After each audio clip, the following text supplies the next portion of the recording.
నమస్తే, welcome to Telugu రాజ్యం. ఇవాళ మనతో పాటు senior political analyst KS Prasad గారు ఉన్నారు. సార్తో మాట్లాడదాం. సార్ నమస్తే. నమస్తే అండి. సార్, ముందుగా నిన్న జరిగినటువంటి ప్రధాన పరిణామాలు అంటే చేబ్రోలు కిరణ్ అరెస్ట్, ఐటీడీపీకి సంబంధించి చాలా అతను చేసినటువంటి వ్యాఖ్యలు కానీ అవి సభ్య సమాజం గర్హించే వ్యాఖ్యలు మాత్రం కాదు.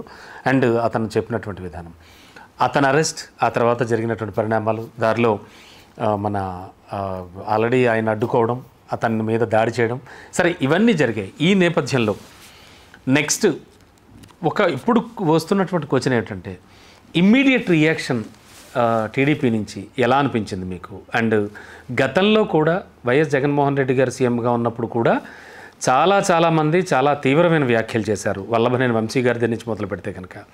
సో వెంటనే ఎందుకు రియాక్షన్ ఉండేది కాదు? ఇంత ఫాస్ట్ రియాక్షన్ మీరు గతంలో గమనించారా? ఎందుకని ఉండేది కాదు, ఇప్పుడు ఎందుకు ఇంత ఇమ్మీడియట్గా? అంటే దీన్ని ఏమైనా ఓవర్ యాక్షన్ అనుకోవాలా, ఎలా చూడొచ్చు దీన్ని? ఇప్పుడు దారిని పోయిన కంపం తగిలించుకున్నారు అనుకోండి, ఆ నెత్తిన మీకా నాకా? నాకే అవుతుంది తగిలించుకున్నా. చిన్న లాజిక్ మాడదాం. ఫస్ట్ వంశీతోనే చెప్దాం, తర్వాత ఈజీ అవుతుంది. వైఎస్ఆర్సీపీకి వంశీకి డైరెక్ట్ కండు వేశారా?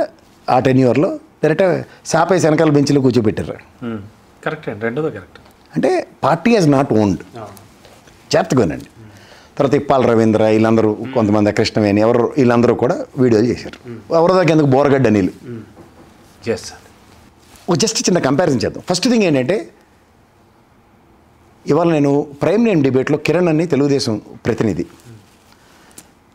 ఆ చిన్నపిల్లాడైనా సరే అతని విజ్ఞతకి నేను ఖచ్చితంగా సెల్యూట్ చేస్తాను. ఎందుకంటే ద వే ఈజ్ ఓన్డ్. మా పార్టీ అతన్ని సస్పెండ్ చేసింది. ముఖ్యంగా అతను భారతమ్మని ఆ విధంగా మాట్లాడడం చాలా తప్పని 2 చేతులు దండం పెట్టి పార్టీ తరపున రెస్పాన్సిబిలిటీ తీసుకొని చెప్పాడు. We need to appreciate that. అవునండి. చిన్నపిల్లడైనా అతని సంస్కారానికి నేను మెచ్చుకుంటున్నాను. ఇలా అధికార ప్రతినిధులు అందరూ సంయమనం పాటిస్తే, నేను గతంలో కూడా there are lot of debates and Boragadda Anil వాళ్ళు కూడా మా పార్టీ వ్యక్తి కాదండి, కానీ వాళ్ళు మాట్లాడిన తప్పని మాట్లాడిన ఉదంతాలు నేను అధికార ప్రతినిధులు కొంతమందిని చూశాను కూడా. కానీ ఇక్కడ నేను కంపారిజన్ ఏం చేస్తానంటే, మీరు అన్నట్టు పార్టీ ఇన్స్టెంట్ రియాక్టివ్ మోడ్లో యాక్షన్ తీసుకుంది. ఎందుకంటే నేను ఇందాక చెప్పినట్టు దారిని పోయిన కంపం తగిలించుకున్న పాపానికి. ఉదాహరణకి ఇది వైఎస్ఆర్సీపీతో జరగలేదని మీ ప్రశ్న. వైఎస్ఆర్సీపీ కంప తగిలించుకోలే. వైఎస్ఆర్సీపీలో సభ్యత్వ నమోదులు తెలుగుదేశంలో లాగా లేవు. The way constructive owning of క్యాడర్ని, ఈ కంపారిజన్ ఫస్ట్ తెలుగుదేశం గ్రహించగలగాలి. రెండోది, ఈ కిరణ్ అనే వ్యక్తికి, అతను యూట్యూబర్ని అధినాయకుడు పిలుపుతో అతని ఇంటర్వ్యూలోనే చెప్పాడు, నన్ను చంద్రబాబు గారు పిలిచారు, ఈ అప్రిషియేటెడ్, ఈ has asked me to work under him. అది ఐటీడీపీలో అతనికి సముచిత స్థానం, జాబే అందాం. ఐటీడీపీ ఈజ్ ఓన్ అంటే టీడీపీ అంటే నేను టీడీపీ అని అతను ఓన్ చేసుకుంది, ఇతను ఓన్ చేసుకున్నారు సభ్యత్వం. అందుకే వాళ్ళు డిస్క్రిప్షన్ తీసుకుని పార్టీ నుంచి సస్పెండ్ చేశారు, డిసిప్లినరీ యాక్షన్ తీసుకున్నారు. ఇది లాజిక్. ఇది వైఎస్ఆర్సీపీతో ఎందుకు జరగలేదంటే పార్టీ సభ్యత్వం లేదు. ఓకే, నచ్చితే ఒకలాగా నచ్చకపోతే ఒకలాగా అన్నది ఒక కంటెస్ట్ అన్నమాట. అక్కడ నేను ఒక అనలిస్ట్గానే చెప్తున్నా. వాళ్ళకి ఏంటంటే ప్రతివాడికి ఒక స్వాతంత్రం ఉంది. ఇప్పుడు నేను ఇంట్లో పక్కింటి చెట్టు ఎక్కి మామిడిగా తెంపాను, నన్ను చిన్నపిల్లడాన్ని కొట్టకుండా ఇంటికి వచ్చి మా అమ్మని నాన్నతోనూ పక్కింటివాడు గల వేసుకుంటాడు. అంటే తప్పు ఎవరు చేశారు? నేను. బాధ్యత ఎవరు తీసుకుంటున్నారు? తల్లిదండ్రులు. అంతే కదా జనరల్. అలా తెలుగుదేశం పార్టీలో ఐటీడీపీలో వీడి కోతి పని చేస్తుంటే బాధ్యత ఎవరు తీసుకోవాల్సి వస్తుంది? బాబు గారు. Obvious it is. ఇప్పుడు ద లెగసీ ఆఫ్ తెలుగుదేశంలో ఇలాంటి పిచ్చి కోతి పనులు ఎప్పుడు లేవు, బట్ రీసెంట్ పాస్ట్లో స్టార్ట్ అయింది. మీరు సీనియర్ జర్నలిస్ట్ అవునంటారు కదా. వైఎస్ఆర్సీపీ కూడా 14 నుంచి స్టార్ట్ ప్రస్థానం చూసుకుంటే ప్రత్యక్ష రాజకీయాల్లో ఈ చెత్త చెదారాలే సడన్గా ఈ ప్రశాంత్ కిషోర్ కూడా ఈ తపేలా బ్యాచ్లు అందరూ జాయిన్ అయిన తర్వాత ఈ దరిద్రం స్టార్ట్ అవుతుంది. ఇది ఫస్ట్ ప్రజలు తెలుసుకోవాల్సిన విషయం. So the description of Telugu Desam ఏంటంటే బికాస్ దే ఓన్డ్ హిమ్ అని చేత ఆబ్లిగేషన్ వచ్చింది. ఇక్కడ దే నెవర్ ఓన్డ్. పార్టీ అధికార సభ్యత్వం ఉన్న మనిషి అన్నది ప్రూవ్ చేయలేరు మీరు. They have description that every time they can disown them. ఇప్పుడు నేను ఒకటి అడుగుతాను మిమ్మల్ని, మీ పార్టీ పంచన చేరి మీ దగ్గరకు వచ్చి మీ గురించి మాట్లాడుతూ, అంటే మిమ్మల్ని డెవలప్ చేస్తూ, మీ గురించి మీ వాడి వినిపిస్తూ ఉన్నటువంటి వ్యక్తిని ఎందుకు ఓన్ చేసుకోదు పార్టీ? అంటే సభ్యత్వం ఉంటేనేనా? ఇప్పుడు ఒకటి పార్టీ అధికార ప్రతినిధులు అని కొంతమంది ఉంటారు, లేదంటే ఒక వింగ్లో పనిచేసే వాళ్ళు అని ఉంటారు. సో వీళ్ళు, ఇప్పుడు నేను అదే చెప్తున్నాను, క్రిటికాలిటీ దీంట్లో ఏంటంటే టీడీపీ ఓన్డ్ హిమ్. మరి వీళ్ళు ఎందుకు ఓన్ చేసుకోలేకపోయారు అప్పట్లో వీళ్ళందరినీ? నేను అది లాజిక్ వినండి మీరు. సానుభూతి పరుడు ప్రాస్పెక్ట్లో ఉన్నాడు అతను. ఓకే, అందుకని పట్టించుకోలేదు. సానుభూతి పరుడు నాకు వాళ్ళు ఇష్టం అండి. ఇప్పుడు చిరంజీవి గారి సినిమా రిలీజ్ అవుతుందండి, బాలకృష్ణ సినిమా రిలీజ్ అవుతుంది. చిరంజీవి గారు అన్న నా సభ్యుడు, ఆయన గుర్తించి నా అభిమాని, నేను వీడికి సంతకం పెట్టి ఇచ్చాను ఐడి కార్డు అంటే అది ఒక కథ. కానీ వాడు చిరంజీవి అభిమాని బాలకృష్ణ గారి పోస్టర్ మీద పేడ కొట్టాడు అన్న తలకాయ నొప్పి అంత చిరంజీవి గారు భరించాలంటే ఎలా అవుతుంది? సరే, వల్లభనేని వంశీ ఇష్యూ వదిలేద్దాం. మీరు చెప్పినట్టు వల్లభనేని వంశీ అనే కాదు, ఎప్పాల రవీంద్ర తీసుకోండి, లేదా ఎవరైనా. ఇప్పుడు వాళ్ళ పార్టీ, ఇప్పుడు వల్లభనేని వంశీ మాట్లాడింది తప్పు అని అనుకుందాం ఆ టెన్యూర్లో, yes might be might not be, అది పక్క తెద్దాం. అప్పుడు వైఎస్ఆర్సీపీ ఓన్ చేసుకుందంటే డిజోన్డే. అప్పుడు ఒప్పుకుంటారు అది, ఎందుకంటే వైఎస్ఆర్సీపీ కండువా అతనికి వేసారా? లేదండి. వైఎస్ఆర్సీపీలో జాయిన్ అయినట్టు కాదు, పక్క చుట్టపాలకు వరకు కండువాలు వేశారు, ఆయనకి వేసుకోలే. ఇది లాజిక్కేనా కదా? ఇప్పుడు మనం తాళం తీసి తిని గొల్లెం మరిచి తిని అన్న లాజిక్ని మర్చిపోతే తప్పు కదా. ఇట్స్ నాట్ డిఫెన్స్ అండి. వాళ్ళకి అడ్వాంటేజ్ ఎవరికి ఇచ్చారు మీరు? ఇప్పుడు మీరు మీ chain of action reaction anticipation, your chain of action and reaction ఏంటంటే ఓన్ చేసుకున్నారు కాబట్టి. ఇప్పుడు మీ సేవలో చిన్న అవకతవక, మీ సేవలో ఒక చిన్న అవకతవక జరుగుతుంది, రెస్పాన్సిబిలిటీ ఎవరిది? మీ సేవ ఎంప్లాయ్ మీద పెడతారా? నువ్వు బిల్లు కట్టలేదు కానీ మనకి చలానా ఇస్తాను. ఎంప్లాయ్ ఎందుకు పట్టించుకుంటారండి? ఎంప్లాయ్కి శిక్ష వేరేగా ఉంటుంది, వేరే ఆఫ్ కోర్స్, అది వాళ్ళు తీసుకునే కదా. కానీ మన ఇంటి పన్నే వాడు దొంగ బిల్లు ఇచ్చాడు, డిసిప్లిన్ రియాక్షన్ ఆడ మీద పెట్టి రికవరీ వాడి దగ్గర నుంచి చేసి మనకి ఇస్తే అది కదా. కానీ ఆ సంవత్సరం మన ఇంటి పన్ను కట్టినట్టు అవుతుందా? అవుదా? కట్టినట్టే. అవును, అంతే కదా. మీకు అర్థమవుతుందా సెన్సిటివిటీ? ఇంటి పన్ను మనం మీ సేవలో కట్టాం, మీ సేవ వాడు రిసిప్ట్ ఇచ్చాడు, వాడు దొంగ రిసిప్ట్, అది మీరు ప్రూవ్ చేయాలి. ఎక్కడ? మున్సిపల్ ఆఫీస్కి వెళ్ళి బాబు నేను కట్టాను ఇగో అంటే, ఇది డబ్బులు రాలేదు సార్, ఇది ఎక్స్చెక్కర్కి రాలేదు, ఇది మీరు కట్టినట్టే వాడు ఇది ఉంటుంది, మోసం మీకు మీ సేవలో జరిగింది అని పట్టుకోండి అంటారు. మీరు ప్రైవేట్ పోలీస్ కంప్లైంట్తో ఆయన పట్టుకొని వాడి దగ్గర నుంచి రికవర్ చేసి మీకు ఇస్తారు, కానీ ఈయన ఇంటి పన్ను కట్టినట్టే అని దానికి ఎక్స్చెక్కర్కి కట్టరు. అర్థమవుతుంది. ఇదే లాజిక్ని పార్టీ ఓనింగ్ అండ్ డిజోనింగ్ అన్న కాన్సెప్ట్లో సభ్యత్వ నమోదులతో వాడికి ఒక ఐడెంటిటీ క్రియేట్ చేసినప్పుడు party responsibility. Telugudesam disowned him today because of the కోతి పని. ఇప్పుడు జరిగింది అదే ఆబ్లిగేషన్ అన్నమాట. కానీ మొత్తం తెలుగుదేశానికి సంబంధించి సానుభూతి భవనాలు ఇచ్చేస్తున్నాయి. అంటే నిజంగా చాలా మంచి పని చేశారు. మీరే అన్నారు టీడీపీ అధికార ప్రతినిధికి చేతులు దండం పెడుతున్నాను. కరెక్టే, ఎందుకంటే ఇప్పుడు సే ఫర్ ఇన్స్టెంట్ ఇప్పుడు నేను మామిడికాయ ఎందుకు చెప్పానంటే, తప్పు నేను చేసినా ఆ బాధ్యత మా నాన్న తీసుకున్నారు. ఖచ్చితంగా అంతే కదా. మా అదో కోతి పని ఇంటికి వచ్చి నాకు బీగుతాడు, అది వేరే సంగతి. కానీ when he's owning me or disowning me అన్నది కాన్సెప్ట్.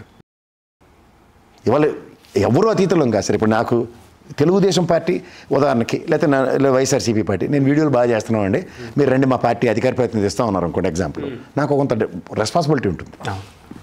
ఇప్పుడు మీతో నేను అబ్యూజివ్ లాంగ్వేజ్ మాట్లాడితే, నేను ఇక్కడ ప్రాబ్లం వల్ల ఏంటంటే సార్, మీరు మళ్ళీ సీనియర్ జర్నలిస్ట్, మీరు నన్ను తిరిగి గలపట్టచ్చు. ఎట్లా అంటే, ఇది మన ఇద్దరిది లైవ్ అనుకోండి సార్, నేను ఒక డెలిబరేషన్ ఇచ్చాను, ఓ తప్పు మాట మాడినప్పుడు there may it not be any chance, ఆ లైవ్లో అది వెళ్ళిపోతుంది. తర్వాత లైవ్ని స్ట్రీమ్ పెట్టినప్పుడు దాన్ని కట్ చేస్తారు. కానీ ఇది యూట్యూబ్, మన ఇద్దరం మాట్లాడుతున్న దాంట్లో పొరపాటు దొల్లొచ్చు, లేకపోతే నేను ఇంటెన్షనల్గా మాట్లాడచ్చు. కానీ మీరు మీ ఆఫీస్కి, నేను మీతో కూర్చొని ఎడిట్ చేయను కదా, ఆడు తేడాగా మాట్లాడారా ఆ బిట్ కట్ చేయి, ఇది మీ విజ్ఞత. రెండోది ఎడిటర్, సార్ ఇదేంటి సార్ ఎంత బూత్ మాట్లాడాడు ఎలాగే సార్ అని అతను తన నెక్స్ట్ లెవెల్తో కన్ఫ్రంటేషన్ ఉంటుంది. సార్ ఇది మనం బయటకు వదలొచ్చా లేదా అని. అంతేకాకుండా భలే ఉంటుందిలే బూతే అడ్డింగ్ పెట్టామంటే వెళ్ళిపోతుందంటే ఇంటెన్షన్. అవును, దీనిపైన ఒక ఎడిటర్ ఉంటాడు. డిజిటల్ మీడియా సార్, ఇది పిచ్చి వేషాలు వేయడానికి లేదు. ఓకే, మీరు కూడా ఒక ఖచ్చితంగా ఎడిటర్ పోస్ట్ పెడితే మీరు చెప్పినట్టు విజ్ఞత అనేది చాలా పెద్ద. ఎడిటర్ కూడా ఏం చేస్తాడు, అరే నా ఎంత ఎక్స్పీరియన్స్, ఇప్పుడు మీరే ఎగ్జాంపుల్ మీ దానికి ఎడిటర్ అనుకోండి, అరే నా ఎక్స్పీరియన్స్లో ఎంత డెలిబరేషన్స్ నేను ఎప్పుడు చూడలేదు, చేయకూడదు మనం, ఎందుకంటే మీడియాకి ఒక డెకరం ఉంటుంది అని మీ సంస్కారంతో దాన్ని ఆపడం అన్నది. ఇవేవి జరగలేదు అనుకోండి, దీనిందంటే దూడ కట్టిండి అన్నట్టు చేస్తే ఎలా? దీనికి మళ్ళీ నెరేటివ్స్లోకి వెళ్దాం. ఇప్పుడు హోమ్ మినిస్టర్ గారు ఇవాళ అనితమ్మ గారు ఉన్నారు, ఆవిడ గతంలో మాట్లాడినప్పుడు ఎలక్షన్ మాటలు ఇదే చంద్రబాబు నాయుడు గారు ఈరోజు నువ్వు బాగా మాట్లాడుతున్నావు అయ్యా మాకు వీడియోలు చేయి అని చెప్పిన దానికి ఓన్ చేసుకున్నట్టే కదా. అంటే is directly or indirectly is allowing him which was happening. తర్వాత ఇదే కిరణ్ 4-5 వీడియోలు ఉన్నాయి రాజశేఖర రెడ్డి గారి గురించి డెలిబరేషన్, అది డిలీట్ చేశారు. విడుదల రజనీ గారు సజ్జల మీద చేశాడు. చేసినప్పుడు విడుదల రజనీ గారు కంప్లైంట్ ఇస్తే అది ఎఫ్ఐఆర్ అవ్వలేదు ఇప్పటికి. జాగ్రత్తగా చూడండి. అంటే వీరి వాళ్ళ if they want to really take credit of it, FIR has not fixed it. ఇదే యాక్షన్ అప్పుడే తీసుకుని ఉంటే చాలా వరకు కొన్ని డెలిబరేషన్స్ ఆగి ఉంది కదా. అంటే ఐఎమ్ నాట్ సేయింగ్ దట్. ఇప్పుడు యూట్యూబ్లో ప్రసాద్ గారు రేపటి నుంచి మిమ్మల్ని మా మేనేజ్మెంట్ రావద్దండి, ఎందుకంటే మీరు అడదడంగా మాడుతున్నారు. ఆ డిస్కషన్ మీకు ఉందా లేదా? లేదా నేను కత్తి పెట్టి ఇద్దరికి నువ్వు కెమెరా ఆన్ చేయి, మీరు ఇంటర్వ్యూ చేయబోతే చంపేస్తాను అని మీ ఎడిటర్ దగ్గర కూర్చుంటే ఎడిట్ చేయి, ఏం జరగదు కదా. అవును, these things are not takes place. So సంయమనం విచక్షణ మనలో ఉండాలి 100%. నేను అదే చెప్పబోతున్నాను. ఇప్పుడు ఇంకోటి ఉంది. సే ఫర్ ఇన్స్టెంట్ మన ఇద్దరం డివైడ్ చేస్తుంటాం. అందరికీ నచ్చాలని ఏమైనా రూల్ ఉందా సార్? ఖచ్చితంగా చాలా మందికి నచ్చదు. అతను భావ ప్రకటన ఎలా ఉంటుంది? నన్ను అబ్యూజ్ చేస్తూనే ఉంటాయి కామెంట్స్. ఇలా నేను ప్రతి ఒక్కడి మీద కంప్లైంట్ ఇచ్చుకుంటూ కూర్చుంటే ఈ జన్మకి ఎప్పుడైనా ఎత్తురెళ్తాం మనం? లేదండి. అది ఎవరికైనా సాధ్యమా? అసలు first of all try to ignore.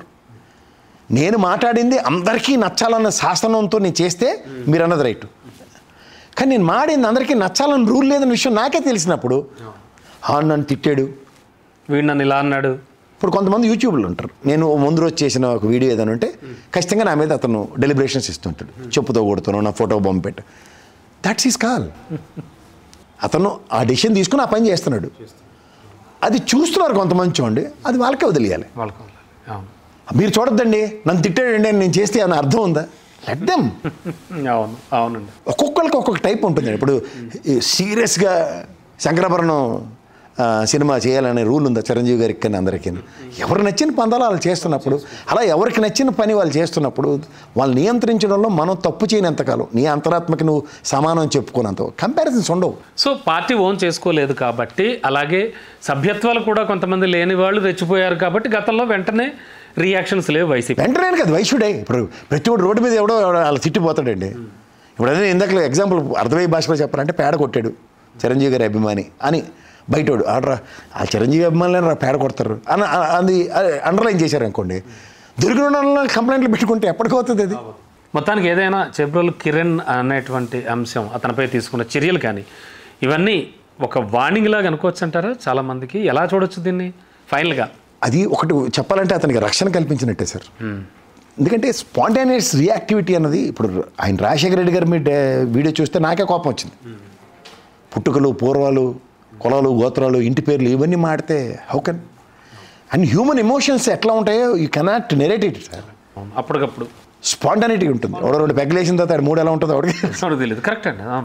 ఇవి ఎంతకని అనితమ్మ గారు చెప్పారు కదా, ప్రతి ఒక్కరికి ఒక ఇండివిజువల్ పోలీసుని ఇవ్వలేమని. దానికన్నా వాళ్ళ పోలీసుల సమక్షంలో ఉండడం బెటర్. ఎందుకంటే ఈ భావావేశాలు ఇన్స్టెంట్ రియాక్టివ్ మోడ్లో 10-15 రోజులు ఉంటాయి. గోరంట్ల మాధవ్ గారు ఇన్స్టెంట్ మోడ్లోనే చేసినట్టున్నారు. అవకాశం అండి. ఎందుకంటే రాప్తాడుతో ప్రకాష్ రెడ్డి గారికి అంత ఫేమ్ వచ్చేసరికల్లా హిందూపూర్ ఎంపీగా నేను కూడా ఏదో చేయకపోతే లైమ్లైట్లో ఉంటున్నానని ప్రదర్శించిన తీరు. That is what is it. అతను కూడా పోలీస్ అయినా పోలీస్ వ్యవస్థ మీద అతనికి ఉన్న అవగాహన కూడా మల్లాటోడికి లేనిది మనలాటోడు చేసాడంటే అర్థం ఉంది. పోలీస్ వ్యవస్థలో పనిచేసినాడు తెంగర పని ఫాలో చేసి ఏంటిది? Is it practically possible?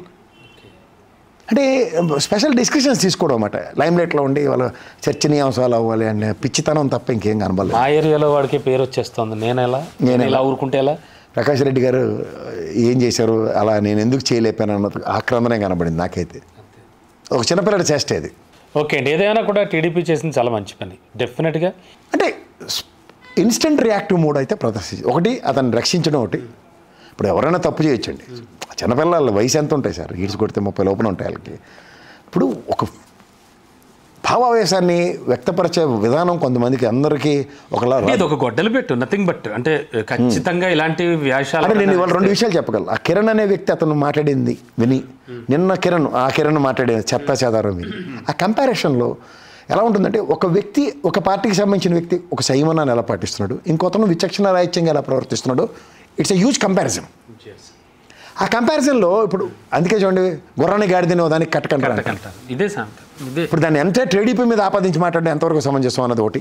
అలాగే YSRCP when they are డిజోనింగ్ the people because instead of taking that headache ఇది తెలుగుదేశం తలకపోయినప్పుడు తీసుకుంది. అవును. ఇప్పుడు ఇదే సానుభూతి పరుడు అంటే ఆ బోరగడ్డ నీళ్ళు ఈ వరల రవీంద్ర ఎలక్ట్రాల్ టైప్లో వదిలి వచ్చి అతన్ని అది పోలీస్ కంప్లైంట్ల మీద ఇన్స్టెంట్ రియాక్టివ్ మోడ్ వేరే ఉంటుంది వేరే. అంతేగాని వెన్ యూ ఓన్ ఇట్ ఈ అబ్లిగేషన్ తీసుకోవాల్సి వచ్చింది. మీరు కన్విన్స్ అవుతారా అవరా? అర్థమైంది నాకు. Okay, they are taken the obligation by step asking him to step in to the Telugu Desam. Now they can't disown it. It's brutal. ఆ యాంగిల్లో ఖచ్చితంగా యాక్షన్ తీసుకున్నారు. Yes sir, thank you. Hello, Telugu రాజ్యం ఛానల్ చూస్తున్నారా? సామాజిక రాజకీయ జీవన చిత్రణే తెలుగు రాజ్యం.